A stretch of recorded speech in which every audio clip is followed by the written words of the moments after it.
ननद जी, घर आपका ज़रूर है, पर मैं भी मेहमान नहीं हूँ। ये किसने हॉल में बदलाव किया, और जो पेंटिंग मैं लेकर आई थी वो किसने यहाँ से हटाई?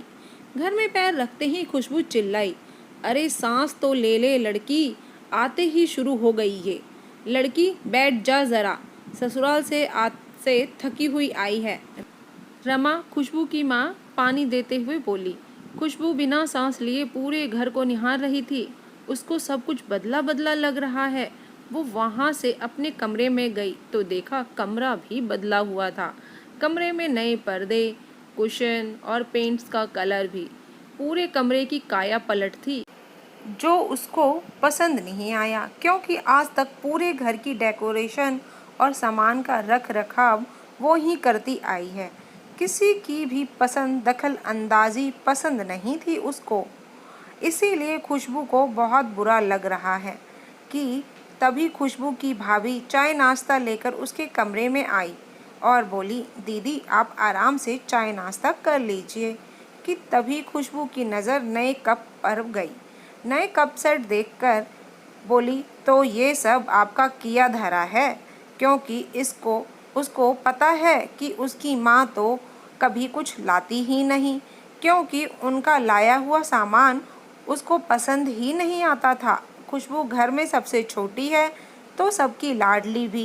लाडली होने के कारण वो थोड़ी ज़िद्दी भी थी। अगर उसकी पसंद का काम ना हो तो सारा घर सर पर उठा लेती थी और सारे दिन चिड़-चिड़ करती रहती। इसी कारण से कोई उसको कुछ नहीं कहता था।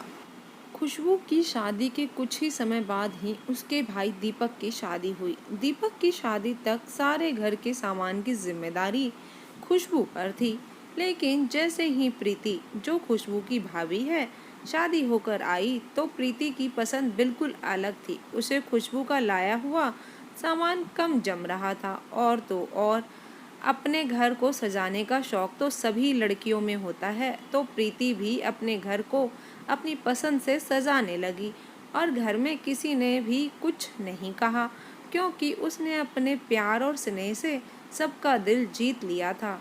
और आज खुशबू काफ़ी महीनों के बाद मायके आई है तो उसको ये सब देखकर सहन नहीं हो रहा है।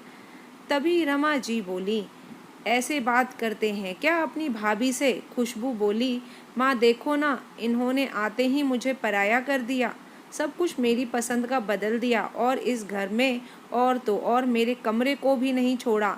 अभी तो 1 साल भी नहीं हुआ शादी को, आगे आगे तो ये मुझे भी पराया कर देंगी।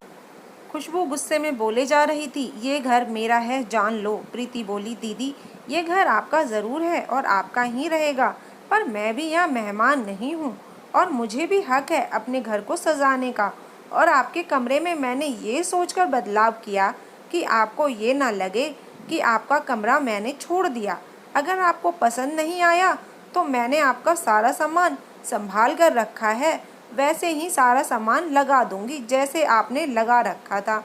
इतना सुनते ही खुशबू चुप हो गई और रमा जी ने समझाया कि बेटा, अगर मायके को अपना समझना है तो सबकी पसंद को भी अपनाना पड़ता है। ये तेरी भाभी और आगे इसको ही सारे घर को देखना है। अगर घर के सामान में बदलाव कर दिया तो क्या हुआ, लेकिन वो घर के सभी रिश्तों को पूरे दिल से निभाती है।